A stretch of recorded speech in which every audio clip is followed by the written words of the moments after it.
I've always said the best part about owning a ranch in the hills is the peace. Waking up to the sound of wind blowing through the trees, the distant neigh of a horse, and no one bothering me unless I let them. After 20 years in federal law enforcement, all I wanted was silence.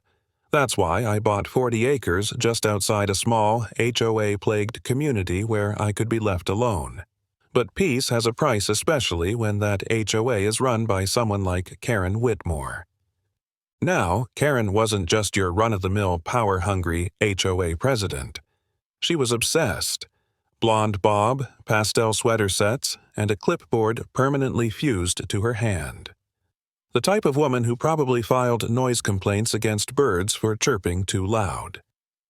The only reason I had anything to do with her was because the private road leading up to my ranch cut through the edge of Oak Hollow Estates, the very neighborhood she ruled like a queen. At first, things were manageable. Karen left me alone and I kept my distance. But it didn't take long for her to decide that my land that sat entirely outside the HOA boundaries somehow needed to follow her ridiculous rules. It started with a note taped to my gate. Please be advised, Oak Hollow HOA does not permit livestock odors near communal areas. My gate wasn't even visible from the road. Then came a fine, yes, a fine for fence height violations. I wasn't even a member of the HOA. I ignored her, of course. I had no legal obligation to engage with her nonsense. But Karen didn't like being ignored. She ramped things up. One morning, I found my locked gate mysteriously open. Another day, someone had thrown no trespassing signs into the creek. I installed cameras after that, and wouldn't you know it, Karen herself was caught on video, casually strolling up to my property line, clipboard in hand, measuring tape dangling from her wrist like she was conducting a building inspection. The final straw came on a Tuesday morning in April. I was headed back from town with a truckload of supplies when I saw something that made me slam on the brakes. Karen, standing in my front yard, not at the gate, not near the road. Right smack in the middle of my ranch, surrounded by my horses, talking to a group of strangers like she owned the place. I rolled down the window. "Karen!" I barked. "What the hell are you doing on my land?" She turned slowly, giving me that smug little smile she wore like armor. "Good morning, Mr. Riggs," she said sweetly, motioning toward the group. "We're just having a quick community meeting. Some of the HOA board members wanted to explore possible trail extensions, and I thought your land would be the perfect spot." I parked the truck and stormed over, heart pounding. "You're trespassing," I growled. "All of you. This is private property." Karen had the gall to laugh. "Oh, please, don't be so dramatic. You've got all this open land just sitting here. We're just walking through. We're not damaging anything." "You broke a locked gate to get in," I snapped, gesturing toward the clearly cut chain now hanging from the post. "That's criminal trespass." One of the HOA members, a skinny guy who looked like he'd faint if you raised your voice, started backing toward the road. Karen waved him off. "Relax, Roger. He's bluffing. He can't stop us from accessing community-adjacent land." That's when I realized she really believed what she was saying. Karen had convinced herself that my ranch land, purchased legally, maintained independently, and far outside her jurisdiction, was somehow subject to her whims. That wasn't just delusional, it was dangerous. "All right," I said, jaw clenched. "Everyone out, now." Karen crossed her arms. "Or what?" I smiled coldly. "Or I'll make a call you won't like." She scoffed. "To the police? Be my guest. I'll call them myself." And that's exactly what she did. With all the smugness of a villain monologuing too early, Karen pulled out her phone and dialed 911 right there in my yard. "Yes, hello," she said, loud enough for everyone to hear. "This is Karen Whitmore, president of the Oak Hollow HOA. I'm currently being threatened by a hostile man on what appears to be public land." I stood there, arms crossed, watching her dig her own grave. "Karen," I said quietly, "you really don't want to do this." "Oh, I think I do," she replied, still on the phone. "This behavior is unacceptable, and frankly, it sounds like intimidation. I demand immediate police presence." She hung up with a smug little flourish. "There, you'll be hearing from the sheriff shortly." "Oh," I said, trying not to grin. "I'm counting on it." Because what Karen didn't know, what none of the HOA knew, was that I wasn't just some cranky rancher with a beard and a pair of boots. I was DEA. Retired now, yes, but my badge still held weight in this county. And the sheriff? He wasn't just an acquaintance. He was my former partner. Sure enough, 15 minutes later, a sheriff's cruiser rolled up the gravel path. Karen's face lit up like she'd just won the neighborhood bake-off. She practically ran to the car, arms waving. "Officer! Officer, over here! That's him, the one who threatened us. He's been harassing the HOA for weeks." Sheriff Daniels stepped out of the car, sunglasses perched on his nose, and took one look at me. Then he smiled. "Well, I'll be damned," he said. "Riggs? Didn't expect to find you in the middle of a domestic disturbance."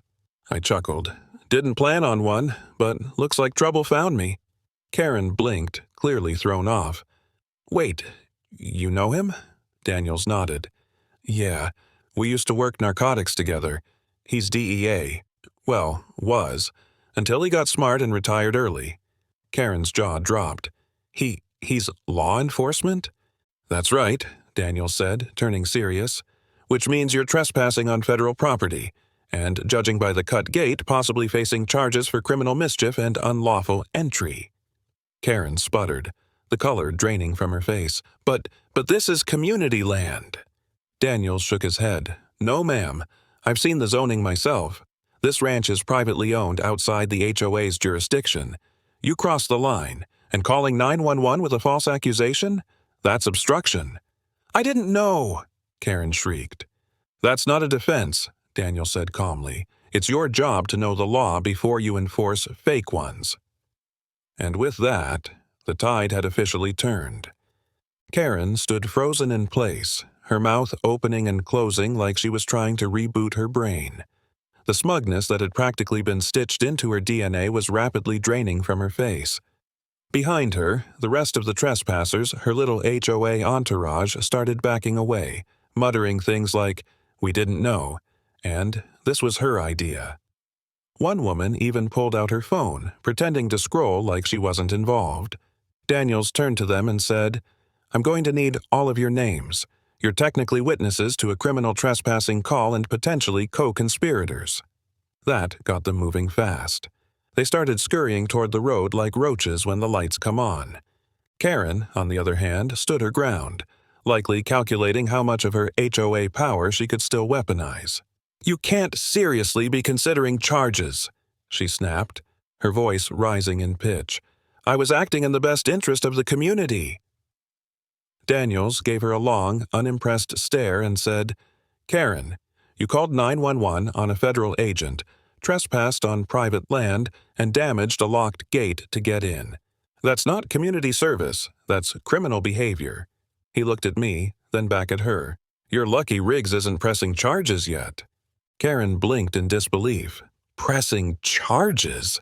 I'm the one who called for help?" Daniels didn't miss a beat. "And falsely reporting a crime is a charge in itself. But don't worry, we'll be confirming all the facts with video surveillance." That was the final nail. I raised my hand and pointed toward my ranch house. "I've got 4 motion-activated cameras covering this whole area, audio included. You'll see them trespassing, cutting the gate, and holding a meeting on my lawn." Daniels nodded, then turned back to Karen, whose lips were twitching like she wanted to scream but couldn't find the right tone. "I suggest you leave quietly," he said. "We'll be in touch once we review the footage and talk to the DA." Karen gave me one last death glare, but it didn't have the same bite anymore. She turned on her heel and stomped back to the road, her precious HOA clipboard clutched like a lifeline.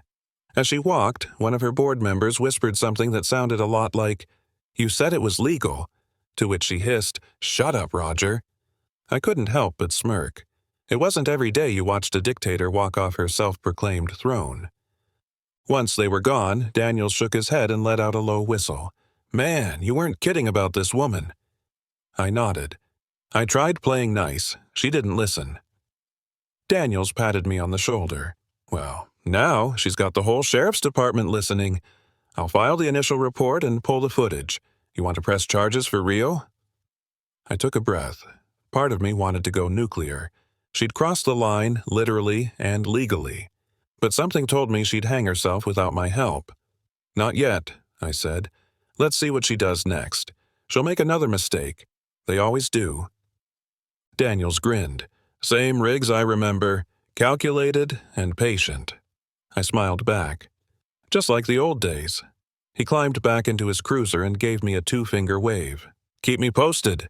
I watched him drive off, the dust rising behind his tires, and then turned back toward the house. I had a feeling this wasn't over. Karen wasn't the type to slink away quietly. She was the type who doubled down, even when it meant digging herself deeper. Sure enough, I didn't have to wait long for round two. The next day, I found a letter taped to my mailbox.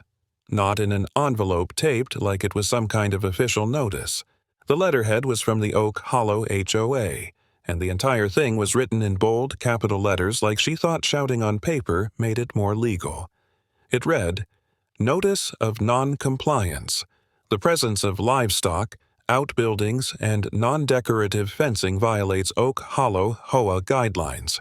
Failure to rectify these issues will result in escalating fines." It ended with her signature, Karen Whitmore, HOA President. As if that name alone was supposed to scare me. I chuckled. Escalating fines? For what? Having a barn. I folded the paper and slid it into a drawer, right next to the last 3 notes she'd sent. Then I made a call. "Daniels," I said when he picked up. "She's escalating. Left me a fake violation notice." He sighed. "Send me a photo of it, and install another camera on the mailbox if you haven't already." I already had. At this point, Karen was stacking up incidents faster than I could document them. But I was fine with that. The bigger the pile, the harder it would hit when it fell on her. 2 days later, she crossed another line. This time, she didn't just leave a letter, she left herself. I came back from a ride with my horse, Dusty, and there she was, sitting on my front porch, legs crossed, sunglasses perched on her nose like she was waiting for room service. "Karen," I said slowly, "you've got about 10 seconds to explain why you're trespassing again before I call Daniels."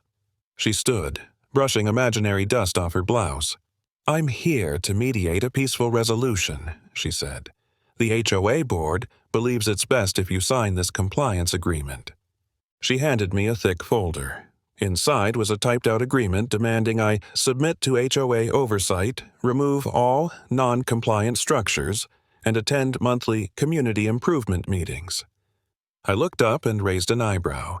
"You actually expect me to sign this?" Karen tilted her head.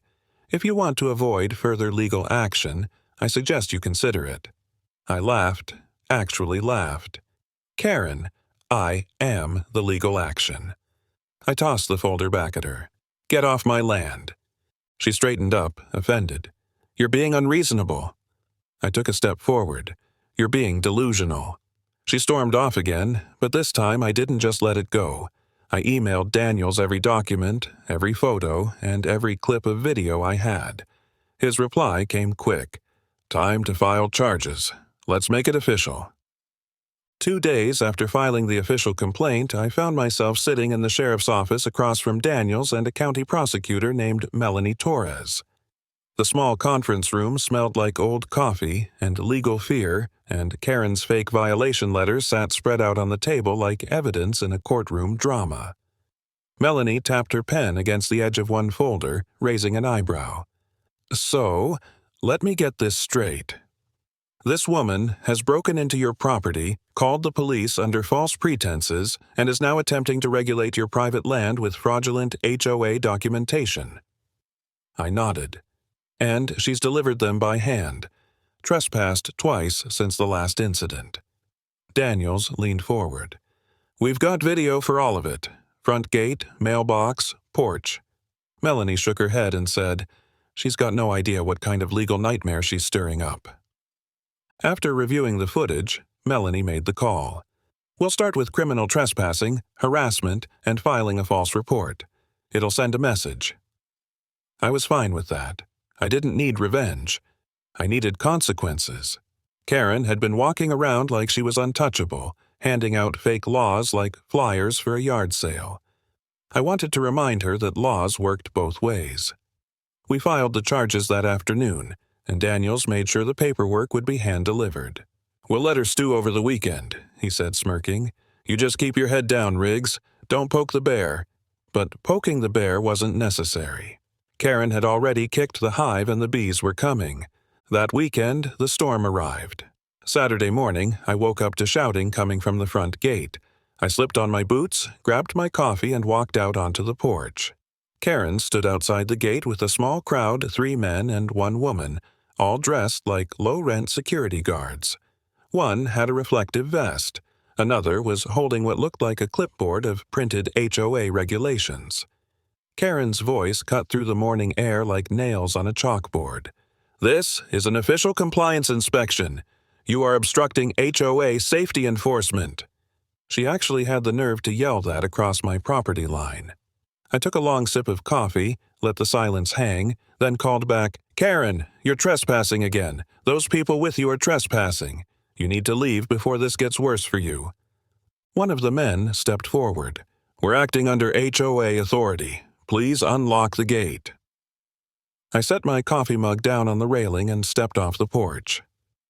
"There is no HOA authority on my land," I said. "You're standing in a ditch, yelling at a locked ranch gate. That's about as much authority as you've got." Karen crossed her arms. "You've been notified, Riggs. This inspection will happen with or without your cooperation." That's when I walked over to the corner post, flipped open a protective case, and hit the emergency call button linked directly to the sheriff's office. Daniels had installed it himself after the first incident, just in case. "Let me know how this inspection goes when the sheriff arrives," I added, turning back toward the house. Karen shouted something behind me, but I didn't listen.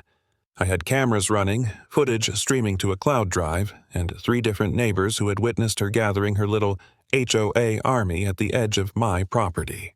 This wasn't just trespassing now, it was harassment with intent, impersonation of authority, and possible conspiracy. The kind of stuff that gets real ugly in court. 20 minutes later, 3 sheriff's vehicles pulled up. Daniels stepped out first, sunglasses on and jaw tight. Behind him were 2 deputies and a code enforcement officer. "Everyone stay where you are," Daniels barked as the deputies approached. Karen immediately launched into her screeching version of events. "This man is obstructing an official safety inspection. He's refusing to comply with HOA regulations. He's threatening my volunteers." Daniels held up a hand. "Karen, stop talking." She froze. "You're not in charge here," he added. "In fact, you and your volunteers are now being detained for trespassing and impersonating public officials." One of the security guards sputtered, We thought this was legal." Daniels nodded at the clipboard. "You carrying official county ID? Permits? Anything that proves you're not just some guy in a vest?" The man's mouth opened, but no words came out. "Didn't think so," Daniels muttered. Karen looked around, panic creeping into her eyes. "You can't arrest me. I was acting under the authority of the HOA." Daniels took a step closer. "Karen, that authority ended the second you stepped onto private land, ignored a cease and desist, and brought a fake enforcement team with you. That's felony-level nonsense." One deputy began placing handcuffs on one of the men. Another took Karen by the wrist, reading her rights. As she was being cuffed, she turned to me, rage in her eyes. "This isn't over, Riggs. You think you've won?" I smiled. "Karen, I haven't even started yet." She was loaded into the back of a cruiser, still muttering something about legal rights and community service, as though repeating those words would magically erase her crimes. The other 3 were also taken in, while Daniels remained behind with me. "Well," he said, adjusting his belt. "That escalated quickly." I nodded. "She's not going to stop, is she?" Daniels looked off toward the horizon. "Probably not, but after today, the DA might finally consider bumping this up. She's walking the line between a nuisance and a felony conspiracy." Over the next few days, the story exploded. Someone had filmed Karen being cuffed at the gate, and the video made its way to a local community Facebook group. The title read, "HOA President Arrested for Trespassing at Ranch Says She's Above the Law." Comments flooded in. Some supported her, claiming she was just trying to keep the neighborhood orderly. but most were brutal. Finally, someone stood up to her. She fined me $200 for having a bird bath. Hope she gets a taste of her own HOA medicine. Her name became a punchline, and I could feel the tide shifting. But Karen wasn't done yet. 2 days later, I received an email from a local reporter. She wanted a comment on the arrest. "We've heard rumors you're a federal agent," she wrote. "Any truth to that?" I debated replying. I hadn't revealed that part of my life since I moved to Oak Hollow. As far as the town knew, I was a retired rancher. But the moment Karen brought law enforcement into this mess, she'd poked a sleeping bear. So I emailed back, short and sweet. "Yes, I'm with the DEA. And this isn't the first time I've dealt with someone who thought they were above the law." By the time the article hit the local paper, Karen's name was everywhere. "Former HOA president arrested for trespassing. Victim is federal agent," the headline read, and the fallout came fast. Within hours, HOA members called an emergency meeting. Karen, freshly bailed out and humiliated, tried to show up as if nothing had happened. She wore her usual beige pantsuit and walked into the clubhouse like she still ran the place. But the looks on the board members' faces told a different story. Roger, the vice president of the HOA, stood and cleared his throat. "Karen, before we proceed, you need to understand that your actions have put the entire HOA at legal risk." Karen gave a tight, forced smile. "Everything I did was for the safety of the community. That man Riggs is dangerous." Her voice cracked as she said it. "He locked me out, called the sheriff, and now he's threatening me." Roger raised a hand. "We've seen the footage, Karen. You brought fake security onto private property. You impersonated authority. And now the HOA is facing 3 separate lawsuits because of your behavior." Karen's mouth opened and closed, the words drying up in her throat. "This is ridiculous. I was just doing my duty." One of the board members, an older woman named Doreen, stood up with fire in her eyes. "No, Karen. You were abusing your position. You lied to us. You never had jurisdiction over Riggs' land, and you certainly didn't tell us he was a federal agent." Karen looked around the room, realizing for the first time that she was completely alone. "You're siding with him?" she asked, her voice trembling. Roger didn't flinch. "We're siding with the law. Karen Reynolds, effective immediately, you are removed from your position as HOA president." A murmur rippled through the room as Karen staggered back like she'd been slapped. "You can't do this. I built this HOA from scratch. I made this neighborhood what it is," she yelled. Doreen crossed her arms and replied, "Then maybe it's time we start rebuilding it without the corruption." I found out about the meeting that night when Roger himself knocked on my door. He looked exhausted, but relieved. "Riggs," he said, extending a hand. "She's out. Permanently." I shook his hand firmly. "Took you long enough." He nodded sheepishly. "We were scared. She had control of everything. Fines, reports, even who got to speak at meetings. No one wanted to challenge her until now." I sighed, letting some of the tension drain from my shoulders. "Well, I appreciate the update, but she's not going to walk away quietly." He nodded again. "We know. That's why we're backing your legal action. If she comes near your land again, it won't just be your lawyer she's dealing with." It was the first time I felt like the community had my back. After Roger left, I stood on my porch for a while staring out at the stars. It was quiet, peaceful, and I wondered if maybe, just maybe, this was the beginning of the end. Of course, peace doesn't last long when you're dealing with a woman like Karen. Just when I thought she'd finally gotten the message, she went and pulled another stunt. This time, she filed an official complaint with the county zoning office claiming my fencing, barn, and storage shed were all unauthorized structures. The sheer audacity made me laugh. She'd gone from trespassing to trying to evict my buildings. But she'd made a mistake, because by filing a complaint, she triggered an automatic inspection by county officials, and I was ready for them.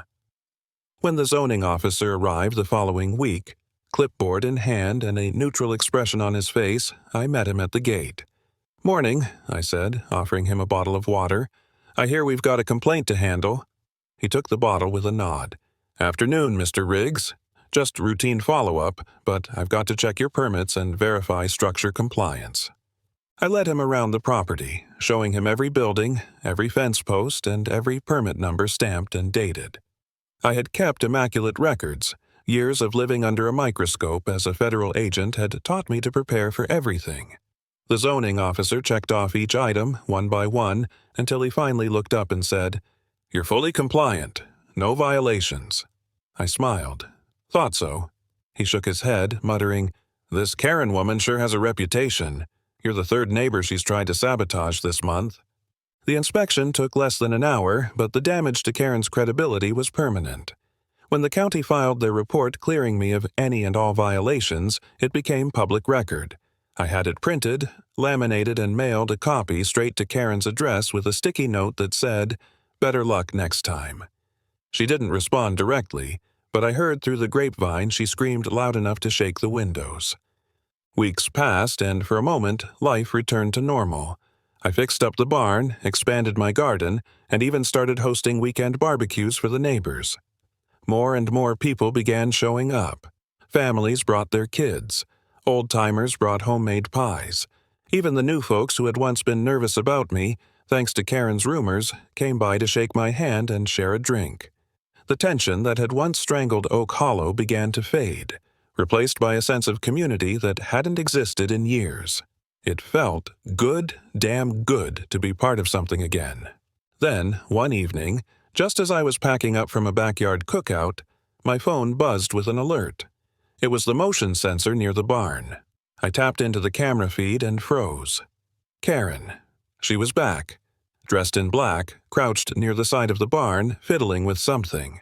I watched in real time as she pulled a small container from her bag and poured it along the edge of the barn wall. My stomach dropped. It looked like some kind of liquid. I didn't wait to confirm. I bolted out the door, flashlight and pistol on my hip, sprinting across the field. "Karen!" I shouted. "Step away from the building!" She froze. Caught. Again. Her head whipped around and she dropped the container. "You're insane!" she screamed. "You don't deserve this land. You don't deserve anything." I didn't respond. I just raised my phone and hit record. Her face twisted in rage. "You've ruined my life," she cried. "Everyone listens to you now. They ignore me. My house is for sale. My savings are gone." "You did that to yourself," I said flatly. "Now you're trespassing again, and this time, it looks like arson." Her eyes widened. "It's just paint thinner," she yelled, backing away. "I was going to vandalize it, not burn it down." As if that was any better, I took another step forward. "Karen Reynolds, you are under citizen's arrest for trespassing and attempted property damage." She turned to run, but by then, Daniels was already pulling up with lights flashing. My neighbors had seen the live alert on the neighborhood security feed and called him before I could. Karen didn't make it 3 steps before she was tackled and cuffed on the spot. Karen sat on the ground, cuffed and fuming. Her designer sweater streaked with dirt. Deputy Daniels stood over her, reading her rights with a calm, practiced tone that only made her more irate. "You're making a mistake," she spat, writhing in frustration. "You don't understand who I am." Daniels didn't even blink. "What I understand," he said, "is that you were trespassing on federal land, carrying a suspicious chemical, and violating multiple restraining orders. I don't care if you're the Queen of England. You're going in." She screamed as he hauled her to her feet, kicking at the dirt like a toddler in a tantrum. I stood a few feet away, arms crossed, watching the whole performance in silence. "Riggs!" she shrieked. "You set me up! You wanted this to happen!" I didn't even bother denying it. I simply said, "I wanted you to stop. You didn't. Now you're dealing with the consequences." Deputy Daniels gave me a nod as he led her to the cruiser. "We've got enough to hit her with criminal trespassing, vandalism attempt, and violation of a protective order," he said. "Add that to her previous charges and she's looking at real time." I nodded. "I'll file an additional report first thing tomorrow. Her obsession has turned into full-on criminal harassment." Daniels agreed. "We'll fast-track this. Folks like her think they're invincible until someone makes it official." As the red and blue lights faded down the gravel driveway, I let out a long breath. I knew Karen's vendetta had reached its final chapter. She had crossed every line.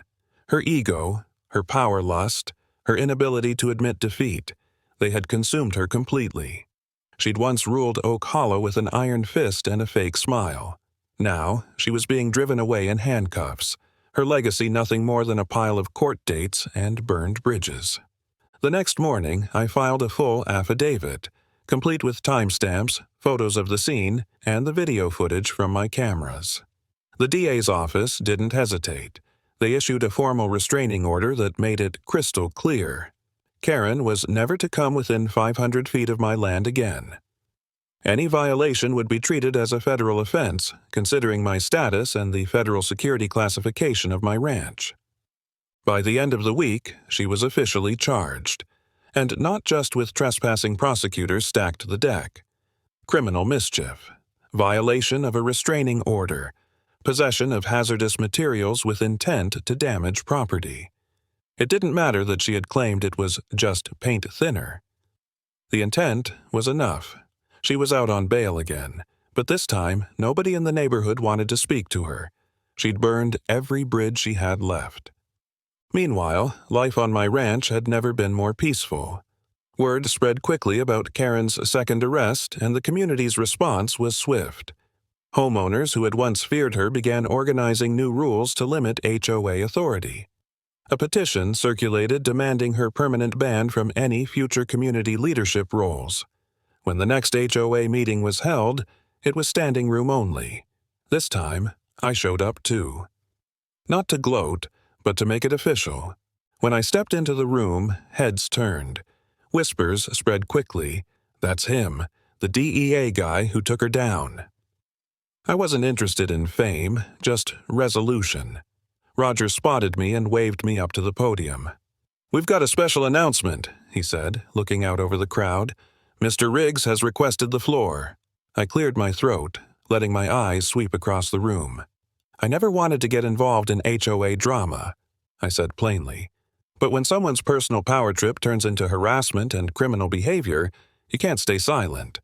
I'm here to make a simple request, permanently dissolve Karen's eligibility to serve on this or any future HOA board. The room erupted in applause. No debate, no hesitation. The motion passed unanimously. Karen was done for good. Later that evening, I returned home to find something that surprised me, a handmade card sitting on my doorstep. Inside was a note written in neat, careful handwriting. "Dear Mr. Riggs, thank you for standing up for our neighborhood. You reminded all of us that fear only works when good people stay quiet. From your neighbors, the Hollisters, the Bentleys, and the entire Maple Drive block." I stared at it for a long moment, then smiled. That's when I decided it was time to turn this whole mess into something positive. Over the next few weeks, I used my network to connect the community with professionals who could teach self-reliance and legal awareness. I hosted barbecues, workshops on property rights, and even ran a few sessions on de-escalation tactics. Parents brought their kids. Elderly folks brought stories. The neighborhood that had once walked on eggshells now laughed together over shared meals. Karen's absence was never mentioned, but her legacy of fear was being replaced by something better: unity. And yet, one part of me still wondered what would become of her. Would she disappear quietly, forced to reckon with what she'd done? Or would she come back, fueled by bitterness and looking for one last petty victory? I got my answer sooner than I expected. Late one evening, as I was securing the barn for the night, I heard a rustling from the front drive. My motion sensors triggered again. My heart skipped, not with fear, but frustration. Could she really be that stubborn? But this time, it wasn't Karen. It was a black SUV with government plates. Two men stepped out, one in a blazer, the other in a button-up with a briefcase. They introduced themselves as internal affairs investigators from a federal oversight committee. "Mr. Riggs," the lead agent said, "we've been tracking patterns of HOA abuse across the region. Your case? It's not isolated. It's part of a larger scheme involving embezzlement, land flipping, and harassment." I raised an eyebrow. "Karen's part of a network?" "She was a pawn," the agent replied. "The front face of a larger operation. We'd like to ask for your cooperation moving forward." I couldn't believe it. What started as one power-hungry woman trespassing on my ranch had unraveled a chain of corruption that extended far beyond Oak Hollow. I nodded slowly. "You'll have my full cooperation," I said. "Let's clean this up. For everyone." The agent smiled. "That's what we like to hear." And just like that, the story took a new turn. Karen thought locking horns with me would be her path to victory, but she had no idea that every move she made was digging a deeper hole, one that reached far beyond what she could ever control. The next few weeks unfolded like something out of a political thriller. The federal investigators who visited me that night returned with boxes of files, photographs, and maps documents that proved what I had only begun to suspect. Karen wasn't just a petty tyrant abusing her HOA title. She had been working with a ring of corrupt real estate agents and local officials. Their operation was simple and effective: harass homeowners into giving up their property, then flip it under the table to connected buyers for a profit. It wasn't about community standards, it was about greed. They used scare tactics, phony violations, and selective enforcement. Families had moved out in the middle of the night. Elderly residents had lost their homes after being hounded with endless fines. Karen's job? Be the face of it all. And she had done it well until she picked the wrong target. I worked closely with the feds, helping them map out how Karen's complaints aligned perfectly with sudden sales or forced HOA actions. My status in the DEA meant I had the clearance to handle sensitive intel and secure communications, which helped build a watertight case. Every document I handed over, every email we intercepted, added another nail in the coffin of their network. Meanwhile, Karen was unraveling. After her second arrest and her removal from the HOA board, she had been trying to rally sympathy online. Her Facebook posts were a mix of conspiracies, crocodile tears, and vague threats about exposing the real criminals. But no one was listening anymore. Even her own family had distanced themselves. She was alone.